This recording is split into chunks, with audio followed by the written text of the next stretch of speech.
Hello, I'm Suzy. And I'm Lisa, and this is the Coaching Cast.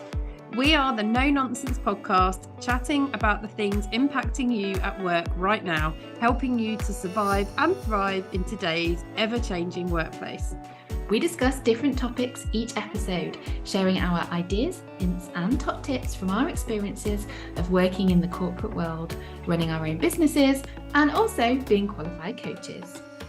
We also try to have a few laughs along the way too, because taking yourself too seriously is, well, just boring. So we hope you enjoy listening.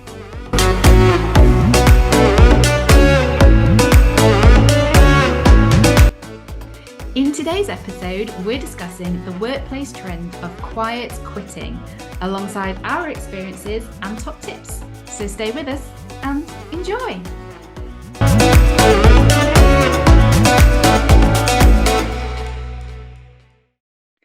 So before we get into today's episode, Lisa, how have you been? I have an injury. So for those of you who are listening and not watching us on YouTube, Lisa is showing her hand to the I've got a screen strong hand. because Check out my she has strong been in hand. the wars, haven't you? I have, yes. I'm feeling very sorry for myself. I've got this bandaged hand. I've got a plastered elbow. I can't even...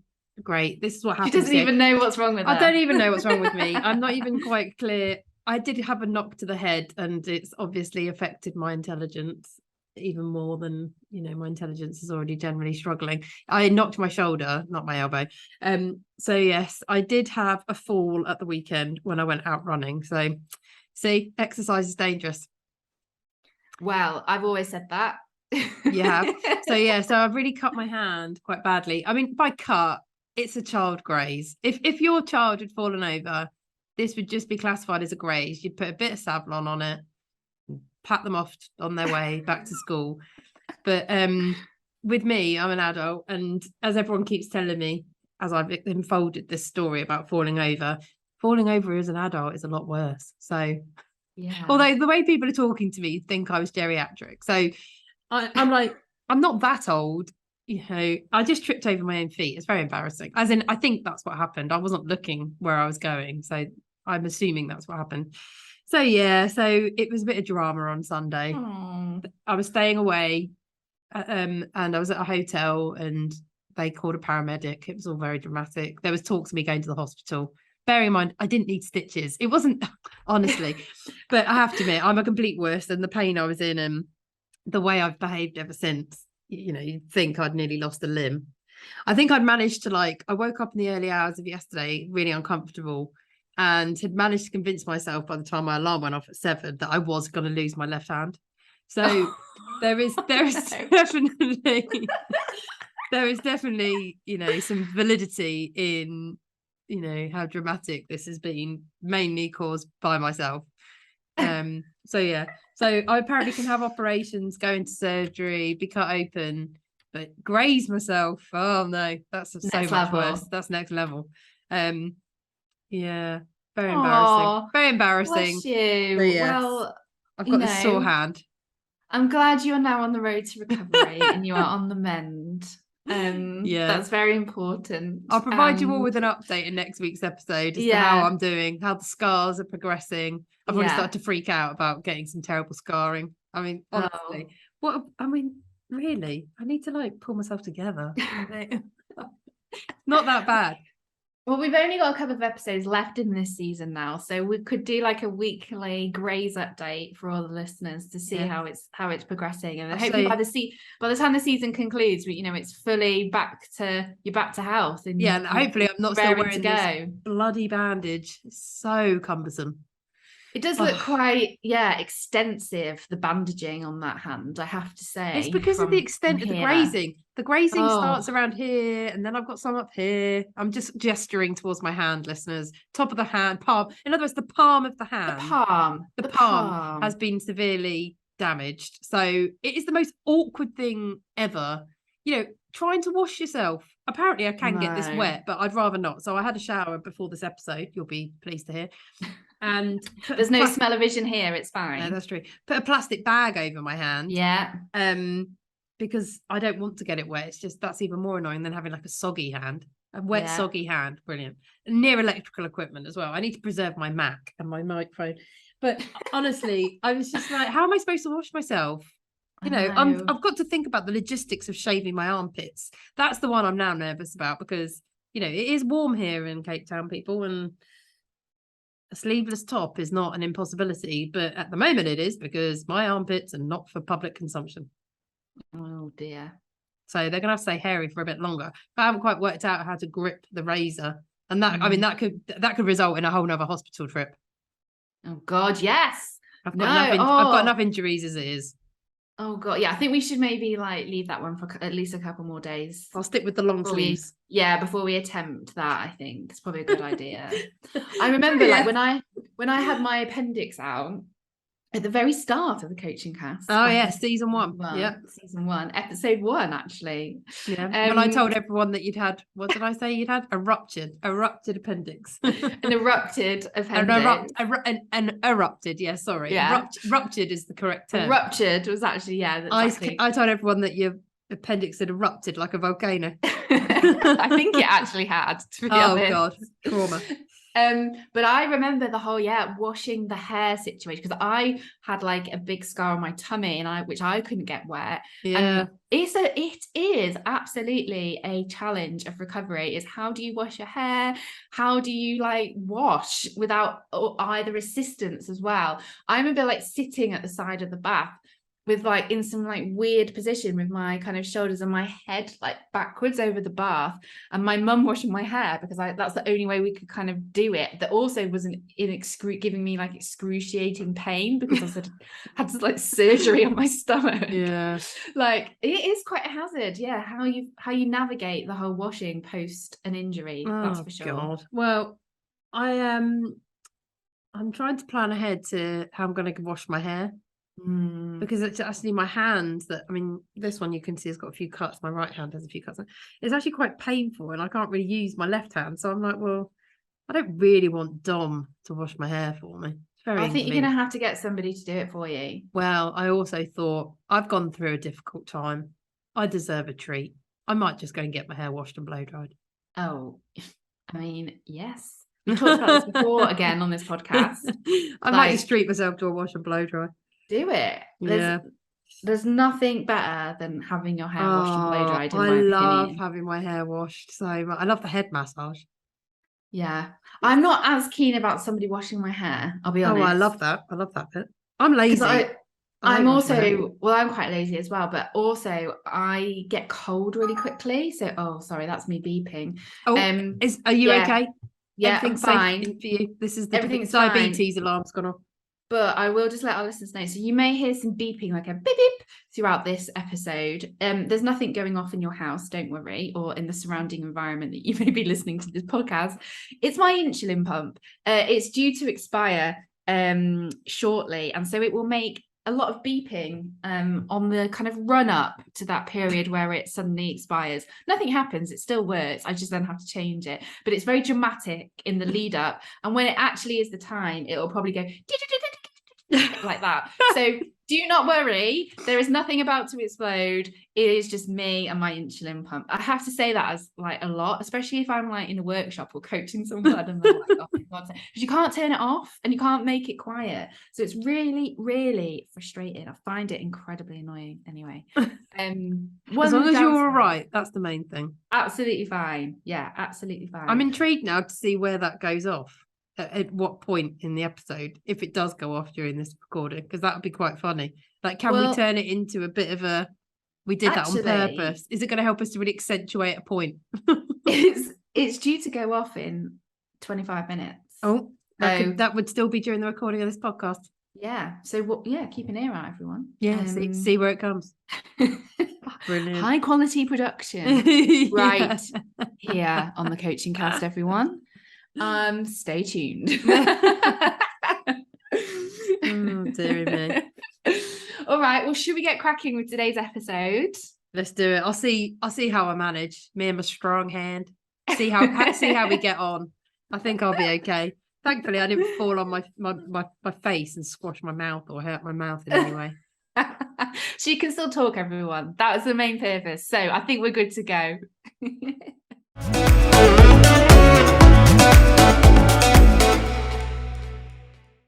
Quiet quitting. You may or may not have heard about this before, but it is a workplace trend which is dominating social media after an American TikToker posted a video on it which went viral over the summer. It was also on the top 10 list of new words for 2022 by Collins English Dictionary. So, what is it? Well, despite the name, it actually has nothing to do with quitting your job. It means doing only what your job demands and nothing more. Essentially, quitting doing anything extra. So, staying within the boundaries of your job requirements. So, no more helping out with additional tasks or checking those emails on an evening. So, Lisa, what are your thoughts on this concept of quiet quitting? Yeah, so I wrote an article about this in September when I'd started to clock onto the fact that this term was being used everywhere, and I hadn't really fully understood its meaning. So I did some research. I learned about the TikToker and his video that he posted, and I definitely think there are two interpretations of what it means. So I think on the one hand, it can very much mean, from a positive perspective, being clear about your boundaries and doing what's required of you, but knowing when enough's enough. Yeah. And respecting your own time, respecting the need to rest, to invest in activities that help you to feel good, relax, switch off, getting home on time to spend time with family. So I think there is that positive sense to it, but I do think it has also a more negative understanding and interpretation that people have given it, which is this sitting at your desk, letting the time while away, doing the bare minimum, and effectively staying for a paycheck. And that is it. And not potentially, therefore, even putting in 100%, just doing the bare minimum of what you need to do to get by. And there's that suggestion that you're just doing it to be carried along in a job so that you get the cash. But actually, all the while, you're not really fully delivering what your potential and your capability really is there for to do. So I think there are very much two interpretations, one positive, one negative. And I know when I converted my article into a short version, into a LinkedIn post, and kind of got a view from others, I found that people, their reaction to the term quiet quitting immediately jumped to that negative. And I think it is just because of the notion of, well, potentially how each of those two words that are being used in the term make us feel. Like quiet definitely has more of that peaceful side to it, but I do think it can also trigger thoughts of retreating and hiding and staying in the background and not speaking out, not speaking up, not engaging. And then quitting, I think, just does have that negative feeling to it. Yeah, it does. So whether that's right or wrong, though, because I do think I've been reading a lot about how actually quitting isn't always a bad thing.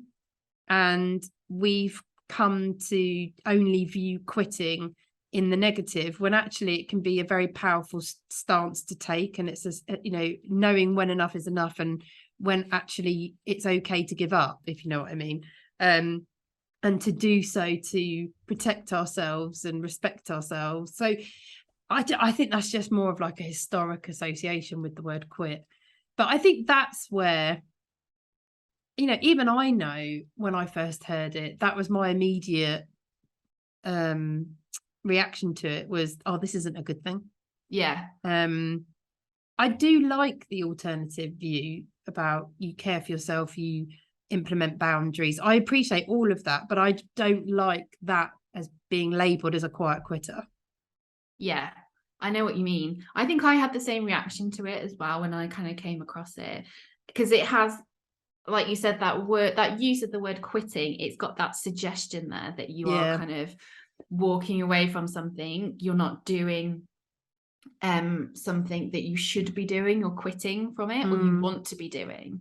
And it's got that, once you start like delving into what it actually is and what it means, I think there's also that suggestion there that comes through depending on what you read about it. Actually, I've kind of read various articles, some of which are, obviously really positive, some aren't so much, some are really balanced.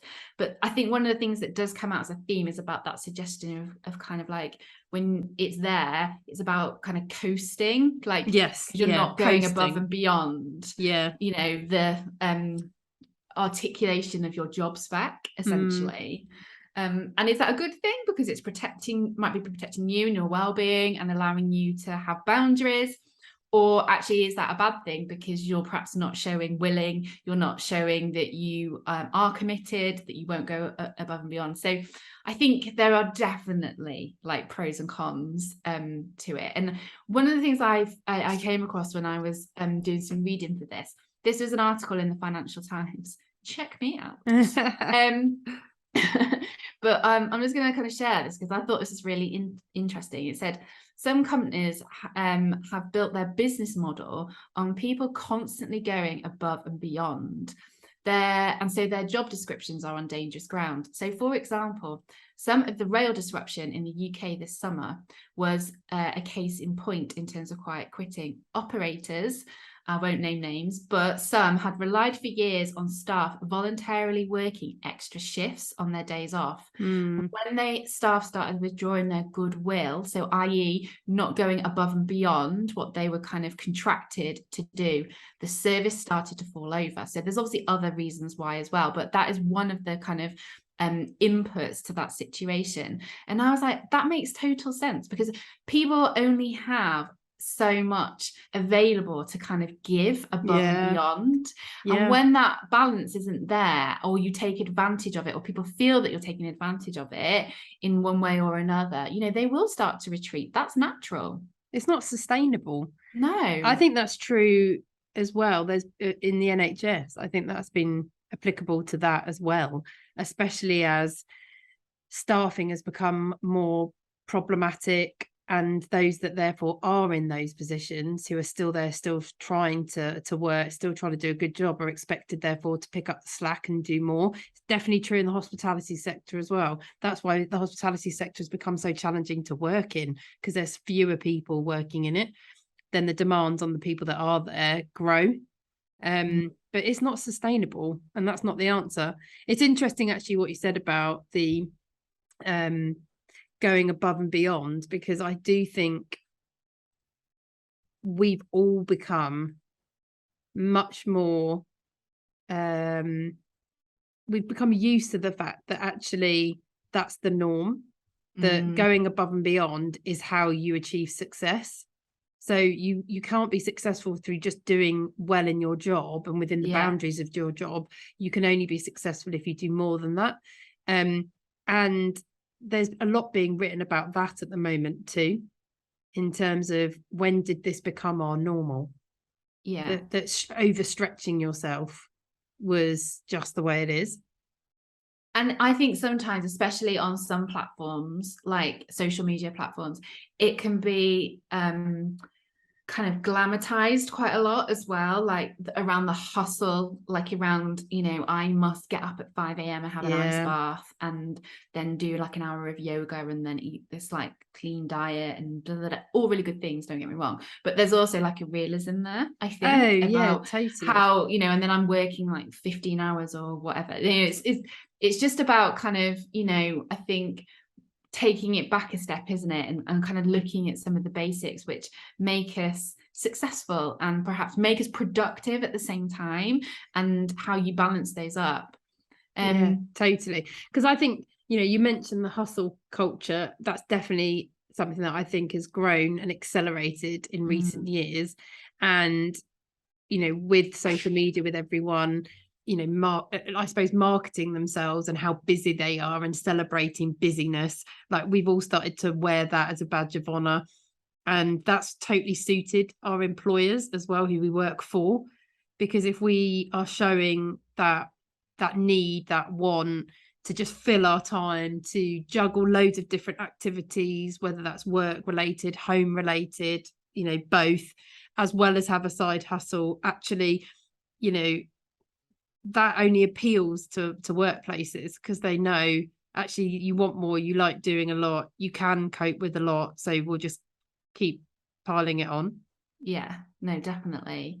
So why do you think it has recently taken off then? So building off that kind of point there, like, why do you think quiet quitting has recently taken off as a workplace movement? Because I think it comes back to us all being forced to stop because of the pandemic.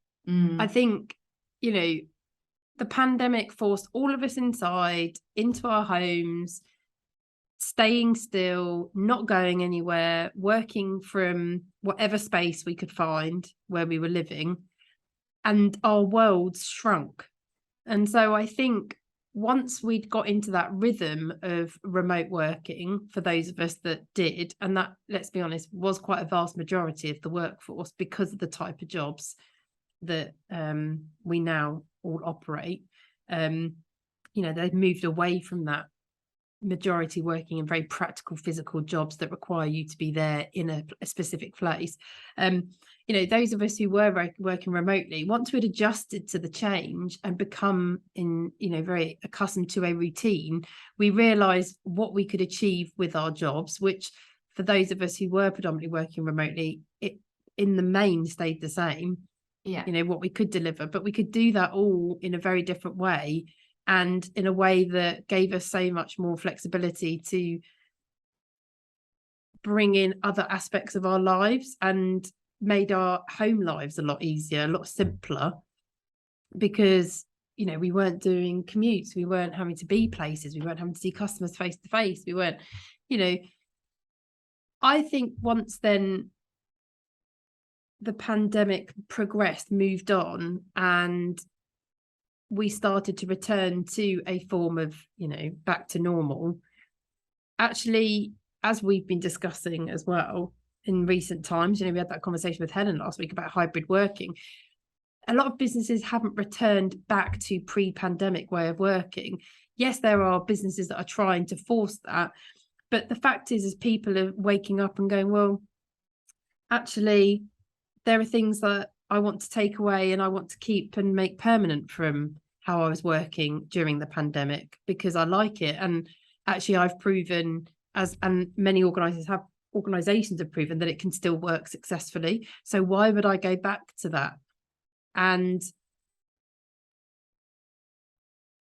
I think as well, just being that time of being at home and getting into this new routine and way of working has triggered a lot of thought in people around, what's important to me, and what do I want for myself? How do I want to live? How do I want to work?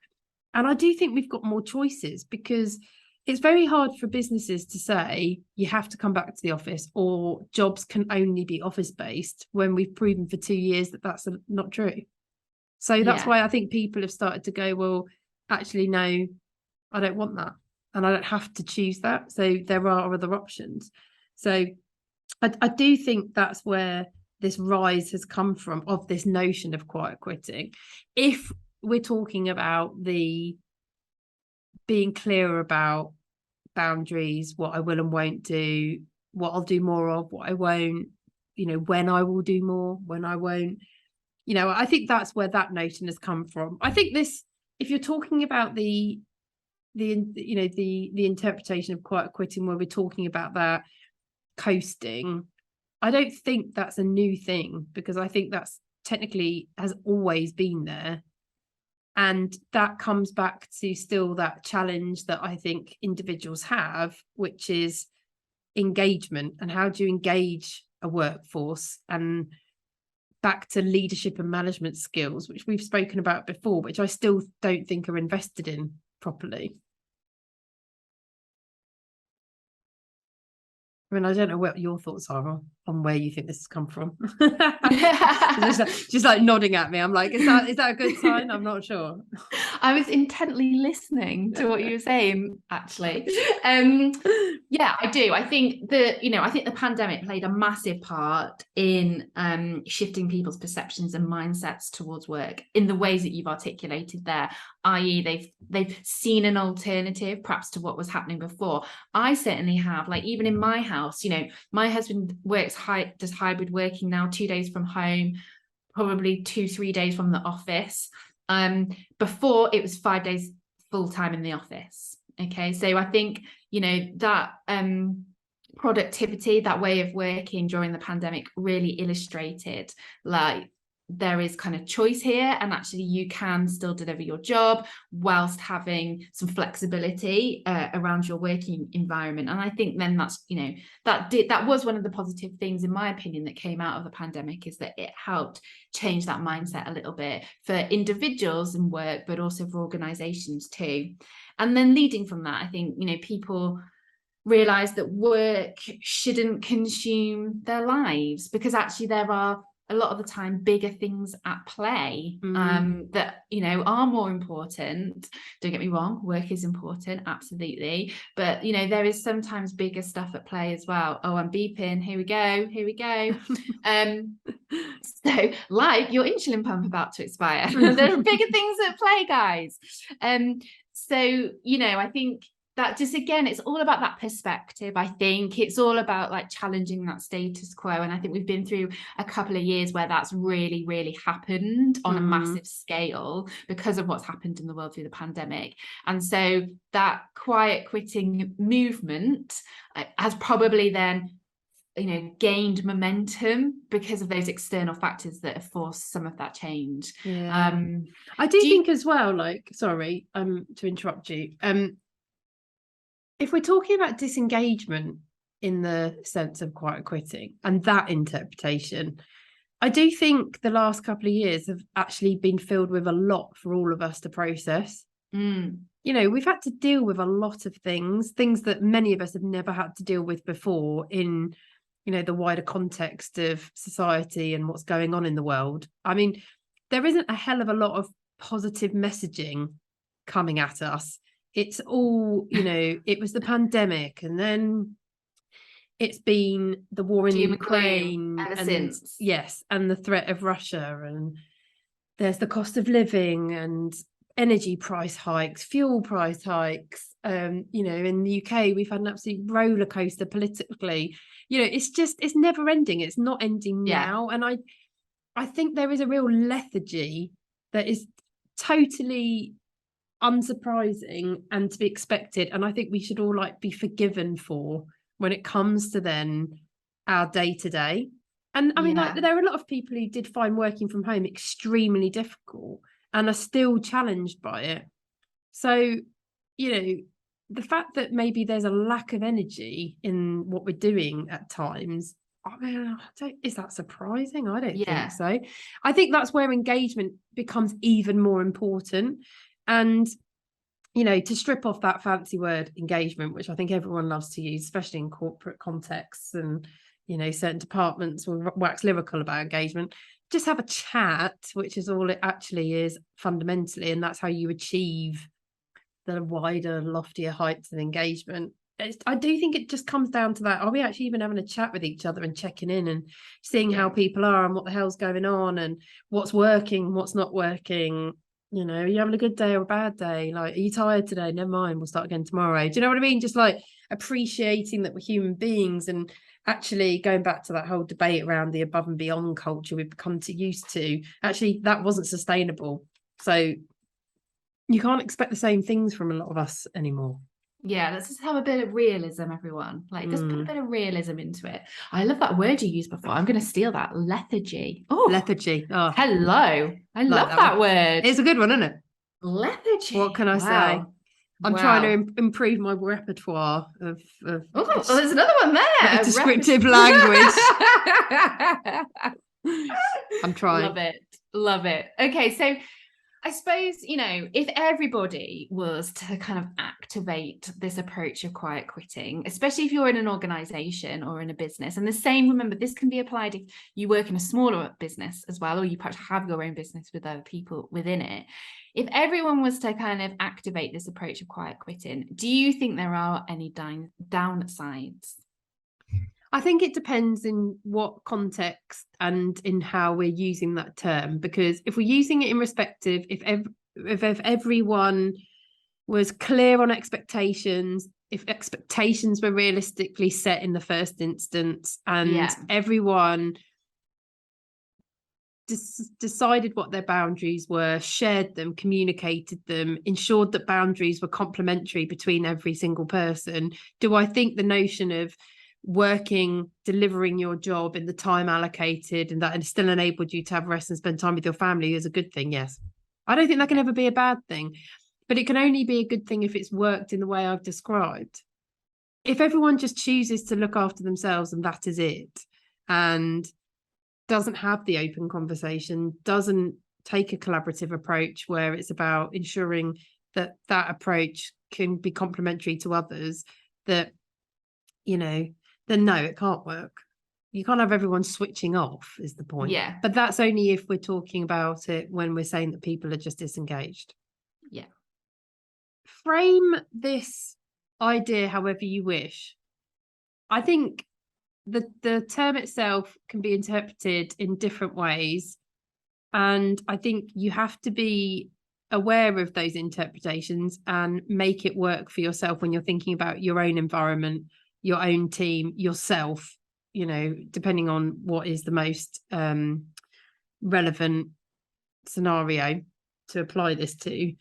And when it comes to, you know, wanting to address this, if you genuinely think this is taking place within your team, if you've got an individual and individuals, I think it's just about talking about it.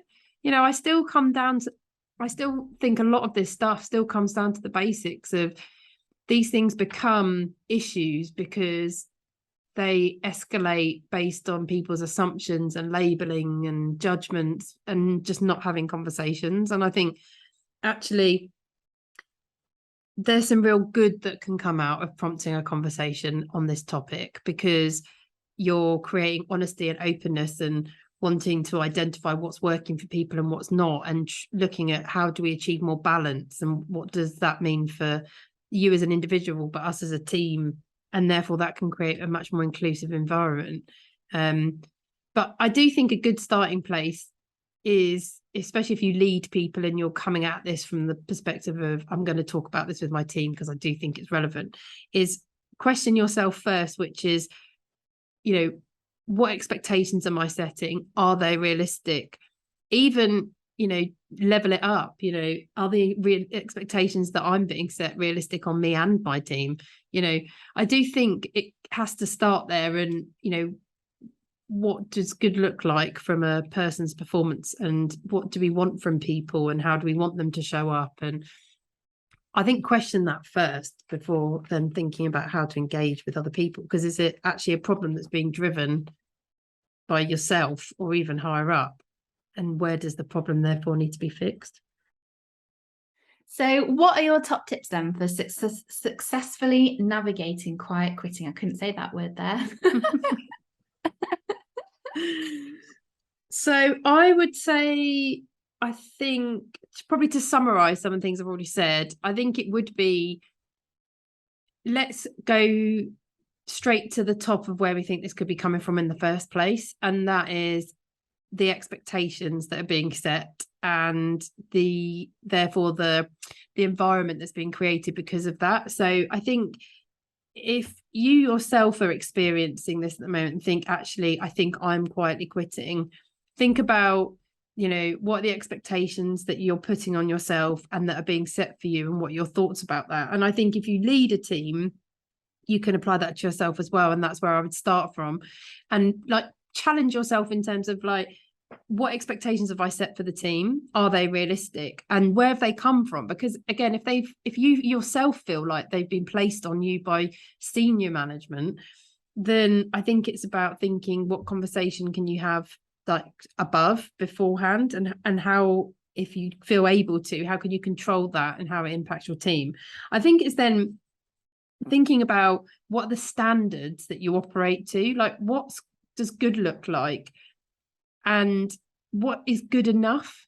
Like, I don't think sometimes we ask ourselves that question, which is actually what is good enough, what's acceptable. And I don't mean that because I think sometimes people have a connotation of like, what can you get away with? That's not what I mean, but I do think sometimes we have to recognize when we're just pushing too much on ourselves unnecessarily, and that's not required. And again, I think you can ask yourself that question internally, and then also think about that in terms of your own team, because sometimes people go above and beyond because they're not clear what good enough is supposed to be, like what it actually is. So they just keep pushing, striving, because they don't realize that maybe they've already achieved it and they don't need to. So I think that's important. And then I think the third thing I would say is around, boundaries. Like, what boundaries are you going to set for yourself that you feel really enable you to have both success at work and the time that you need to rest? And if you manage people, open that up as a conversation with them so that actually collectively you're agreeing together what your boundaries are going to be, and therefore you can support one another. And again, that can kind of feed into that standards piece, but that will all be around prompting honest, open, inclusive conversations that help to get this all out in the open and help to ask, even that question, are we quietly quitting? Like, how are we feeling about this? Do we think it's applicable to us? It might not be. But if there's things that Suzy and I think have spoken about, I think if anything's resonating with you, then I think it's worth exploring, like, where's that coming from and why?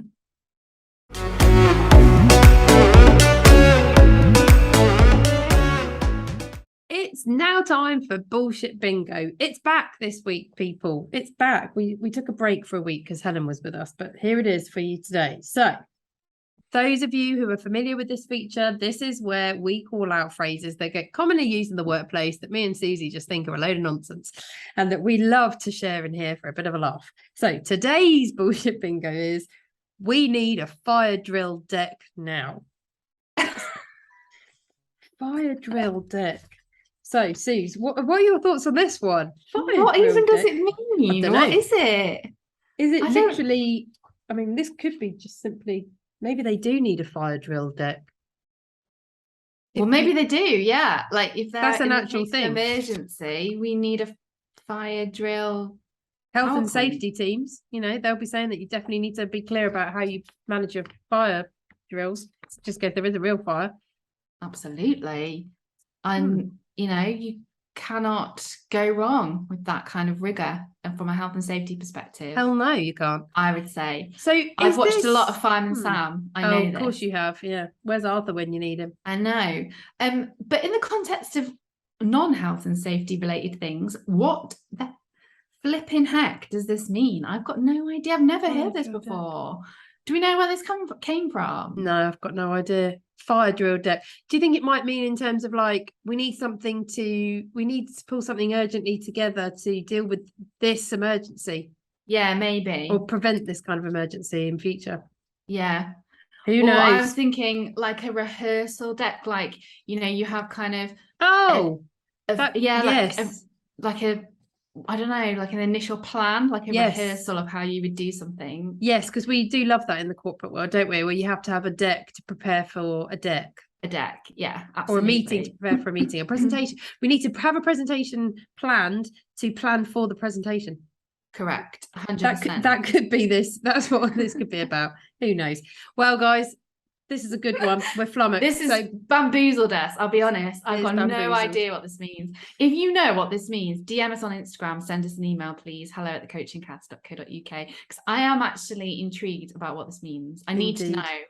Indeed. And if you've got a bullshit bingo that you want us to feature in one of the episodes of the Coaching Cast, use the email address, send it to hello@thecoachingcast.co.uk.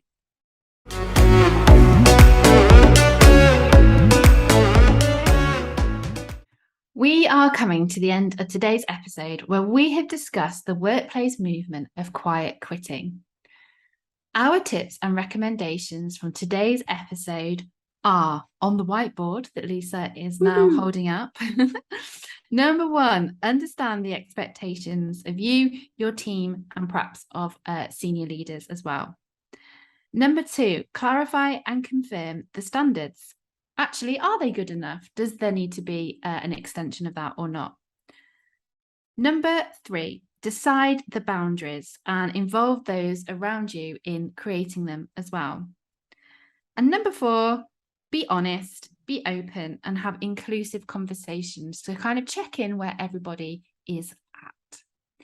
We also have some self-coaching questions to ask yourself, and they are, number 1, what currently is or isn't working for you in your role or career? Number 2, are you quietly quitting? If so, what is driving this?